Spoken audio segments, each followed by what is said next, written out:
বন্ধুরা, বর্তমান সময়ে জন্ম নিবন্ধন একটি খুবই প্রয়োজনীয় বিষয়। কিন্তু আমরা জানি না জন্ম নিবন্ধন করতে আসলে আমাদের কি লাগে।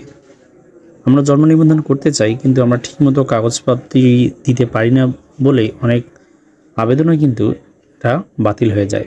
তো চলুন বন্ধুরা, সংক্ষিপ্তভাবে আমরা জানি জন্ম নিবন্ধন করতে গেলে কি কাগজপত্র আমাদেরকে আবেদনের সাথে দিতে হবে বা শো আপ করতে হবে। মূলত জন্ম নিবন্ধন হলো একজন ব্যক্তির নাম, বয়স, পরিচয় ও অন্যান্য গুরুত্বপূর্ণ তথ্যের একটি সরকারি ডকুমেন্ট। তাই জন্ম তথ্য নিবন্ধনের সময় দেওয়া এই তথ্যগুলো সঠিক কিনা তা যাচাই করা প্রয়োজন। কিছু ডকুমেন্টসের প্রয়োজনীয়তা রয়েছে এখানে খুব বেশি। অনলাইনে বার্থ সার্টিফিকেট অ্যাপ্লিকেশনের ক্ষেত্রে প্রমাণপত্র হিসেবে উপযুক্ত ডকুমেন্ট আপলোড না করলে নিবন্ধনের ভুল তথ্য দিতে বাধ্য হয় এবং আবেদনপত্রটি অ্যাপ্রুভ হয় না। এখানে জটিলতার সৃষ্টি হয়। তবে চল মুদ্রা জেনে নেই। নতুন জন্ম নিবন্ধনের ক্ষেত্রে জন্ম সনদের জন্য আবেদনকারীর ব্যক্তির বয়সভেদে প্রয়োজনীয় ডকুমেন্টসের ভিন্নতা দেখা দেয়। স্বাভাবিকভাবে ব্যক্তি ও শিশুর বয়স যত বেশি হয়, প্রমাণ হিসেবে কাগজপত্র তত বেশি লাগে। 2024 সালে জন্ম নিবন্ধন করতে ইপিআই, টিকা কার্ড, হোল্ডিং, ট্যাক্স পরিশোধের রসিদ, পিতামাতার অনলাইন জন্ম নিবন্ধন, অন্যান্য তথ্যের প্রয়োজন হয়ে থাকে। এছাড়া বয়সভেদে যে সকল বিভিন্ন এবং অতিরিক্ত কাগজপত্রে লাগে সেগুলোকে প্রধানত আমরা 3 ভাগে ভাগ করতে পারি। সেগুলো হলো, জন্ম নিবন্ধনের আবেদনকারীর শিশুর বয়স 0 থেকে যদি 45 দিন হয় তাহলে তাকে লাগবে ইপিআই মানে টিকা কার্ড বা হাসপাতালের ছাড়পত্র।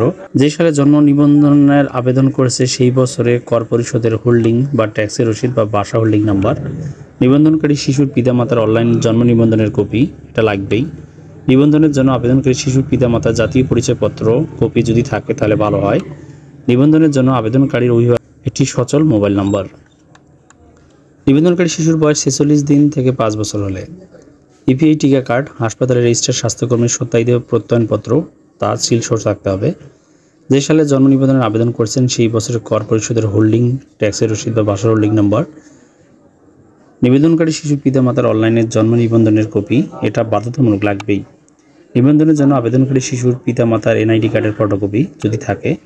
আবেদনকারী শিশুর বিদ্যালয়ে ভর্তি হলে প্রাথমিক বিদ্যালয়ের প্রধান শিক্ষকের প্রত্যয়নপত্র, এটা কার্যক্ষেত্রে লাগতে পারে। আবেদনকারীর অভিভাবকের একটা সচল মোবাইল নাম্বার লাগবে।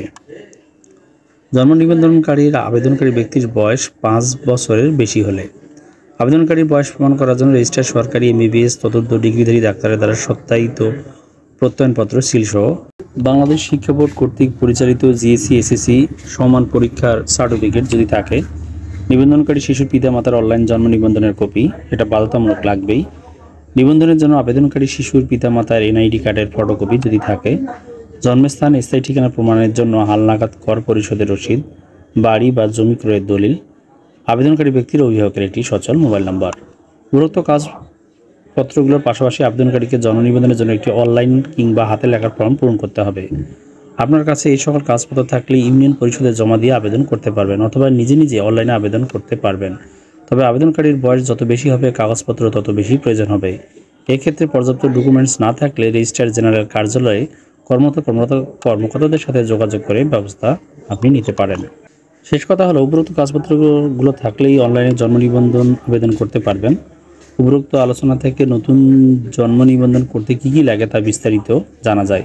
এক্ষেত্রে প্রমাণ হিসাবে 2টি ডকুমেন্টসের ছবি আপলোড করাই যথেষ্ট। আপনার কাছে যে সকল কাগজপত্র থাকবে তার তথ্যের ভিত্তিতেই আবেদনটি পূরণ করতে হবে। তো বন্ধুরা, ভিডিওটি আপনাদের কেমন লাগলো তা অবশ্যই আমাদেরকে কমেন্টসে জানিয়ে দেবেন।